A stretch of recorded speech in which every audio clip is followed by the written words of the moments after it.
Bardzo ładnie. A to nie jest bel. Brąz. Zwykły. Żebyś się poczuł. Co, zmieniamy te stopy? Tak. Jak można dwie, to wolę dwie. Nie, już tak będzie, tak.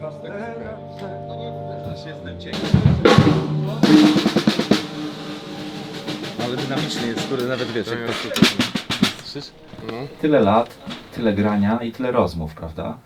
Powiedz, czy w tych wszystkich wywiadach, jak tam rozmawiamy, czy o graniu, czy o życiu, pojawił się jakiś wątek, jest jakiś wątek, który chciałbyś jeszcze poruszyć w przyszłości? W ogóle chciałbyś poruszyć? Wiesz co, wątku nie ma. No, jedyna rzecz, która mi przychodzi do głowy, że oprócz grania ostatnio, no w sumie w pandemii dużo myślałem o tym, co robić, jak nie będzie tego grania. I rzeczywiście trochę zacząłem robić inne rzeczy poza graniem, ale jednak no, jak pandemia się skończyła, to człowiek szybko wrócił do grania. Były różne pomysły, żeby to granie rozwinąć, ale no teraz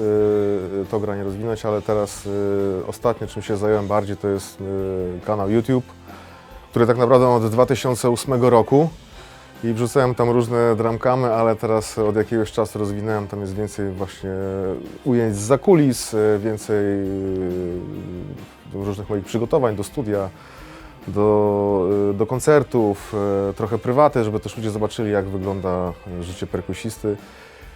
I w sumie tam są rzeczy, których no, nie mówiłem w wywiadach, nie odpowiedziałem, no, nikt nie zadał takich pytań, także tam się pojawiają takie rzeczy, które się nie pojawiły. Także jak jesteście zainteresowani, to zapraszam na mój kanał. Jakieś tam pytania, coś o płaczu było. Ale to co? Nie wiem. A jak tak patrzysz na zawartość tego wszystkiego, na te kolejne filmy, nie masz czegoś takiego na zasadzie, o kurczę, to jest fajne, to moje życie.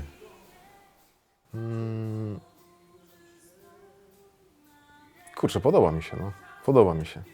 I naprawdę jestem z tego mega zadowolony i dumny. I to jest troszeczkę tak, że zostawiam sobie pamiątkę, ale też sobie zostawiam pamiątkę dla mojego syna.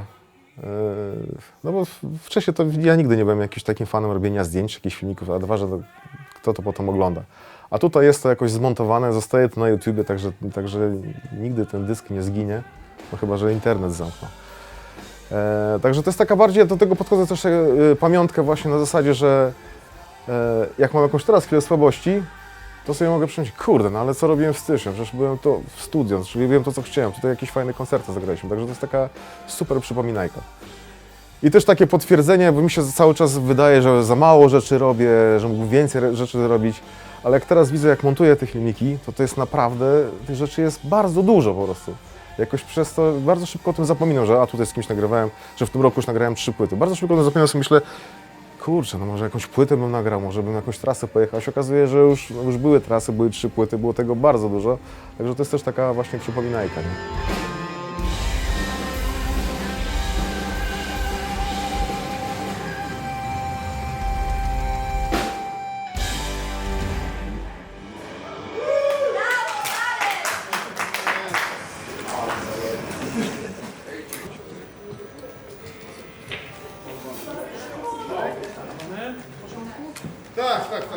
Co ja mam grać po tym szatanie?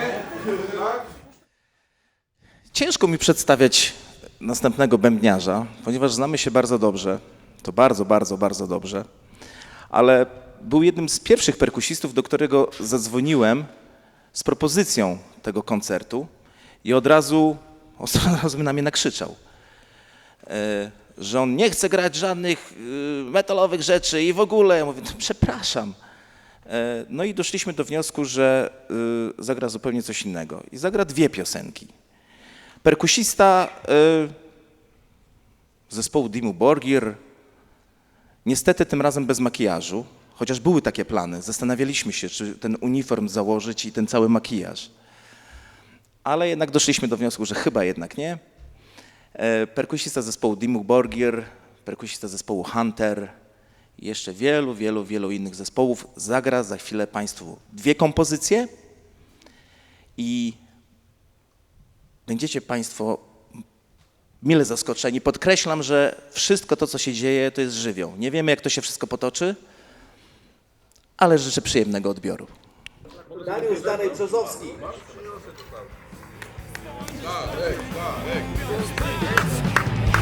Czy przyjmiesz mnie, mój Boże, kiedy odejść przyjdzie czas? Czy podasz mi swą rękę, a może będziesz się bał? Czy bębny kiedykolwiek cokolwiek ci zabrały w życiu? Coś ci odebrały? Wiesz co, jazdę na nartach. Nigdy nie byłem na nartach, bo zawsze się bałem, że się połamię. Nie, że jestem jakimś mega fanem gór i nart, ale zawsze chciałem, no, tak jak człowiek jeździł nad morze sobie popływać, czy jakąś łódeczką popływać, to chciałem jeździć na nartach. Nigdy nie pojechałem. Znaczy byłem parę razy na nartach, ale jako osoba, która wychodziła z psem, gotowała obiady, no i chodziła po knajpach, nie? I nawet byłem raz we Francji na takim w takie jakieś miejsce kultowe, w ogóle jakiś lodowiec, takie w ogóle tam, no rzeczywiście, no ten wyjazd był dosyć drogi. No ja z tym pieskiem tam chodziłem znajomych, oczywiście chodziłem po knajpach, próbowałem tam różne trunki, no i oczywiście gotowałem obiady, no ale któryś raz tam jestem na tym stoku, odprowadzam ich, oni tam narty, no i tam oczywiście jadą. I podchodzi do mnie koleś, tam jakiś mój fan, mówi: o, siema Darej, a ty co tak cały czas z tym psem chodzisz, co kontuzja pewnie była? A ja mówię: no nie, no boję się jeździć, boję, że się złamię właśnie, boję się tej kontuzji. Ty no ściemniasz, to co przyjechałeś tutaj w takie miejsce i co, i nie jeździsz na nartach? Ja mówię: no tak. To co robisz? No wychodzę z psem i gotuję. Nie no, ściemniasz mi. I odszedł. Myślę, że po prostu, że go oszukuję, nie? A to była prawda, nie?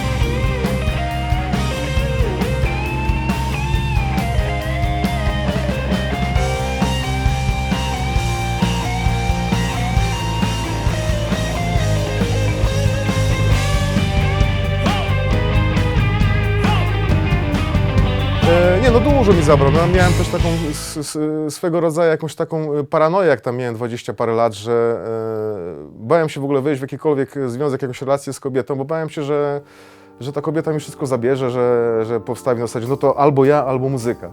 Bo miałem wielu takich kolegów właśnie, no wzięło się to stąd właśnie, że miałem wielu takich kolegów, którzy zrezygnowali z grania na rzecz bycia z kimś. Wagnerowski to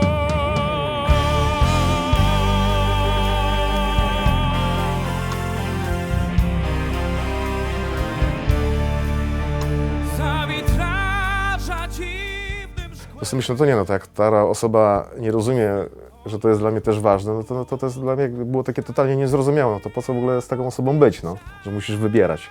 Wiadomo, że to są oczywiście kompromisy, no ale to można się dogadać. Także no tutaj byłem bardzo radykalny i przez wiele lat po prostu byłem singlem takim z wyboru na zasadzie, że nie, po prostu byłem przerażony. No ale potem to się zmieniło. No ale zostałem przy graniu, także musiałem po prostu jakoś tak nabrać takiej siły, że ja rzeczywiście wiedziałem, że nikt nie jest mnie w stanie zmienić, no, wyprowadzić z tej drogi, którą sobie wybrałem.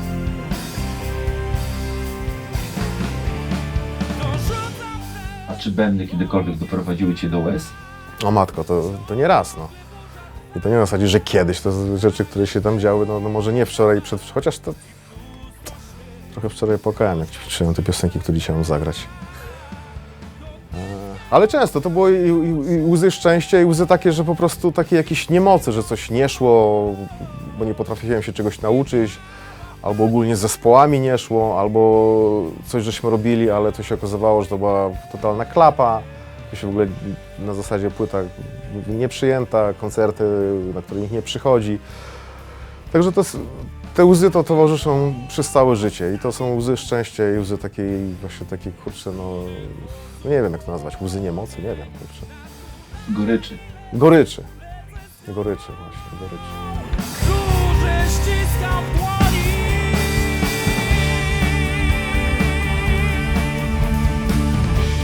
Wiecie co robić? A po nocy przychodzi dzień. Weszło. Trochę mnie poniosło. Skąd ten wybór? No przecież to był twój wybór. Nie no, ja chciałem nie metalowe, no ale nie aż tak nie metalowe, no. A po I tak się właśnie z nim rozmawia. Na tej zasadzie. Nie no, ustaliliśmy, że nie chcemy podwójnej stopy, nie chcemy żadnej rockerki, blastów i tak dalej, prawda? Chcieliśmy pokazać się troszeczkę z tej innej strony, bo chyba czasami tak widzę, że jest u ciebie trochę też żal, że jesteś tak zaszufladkowany w tą muzykę ostrą metalową.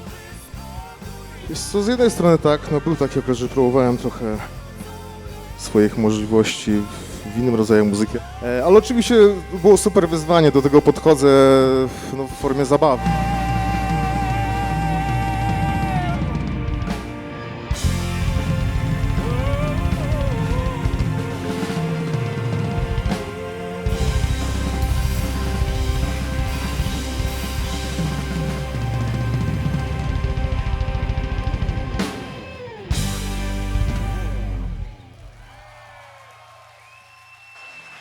Dariusz Darej Brzozowski.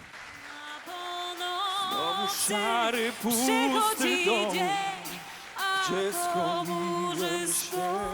I najmilsza z wszystkich chwil, na wieczerza szkołę, znowu w drogę, trzeba iść, w życie się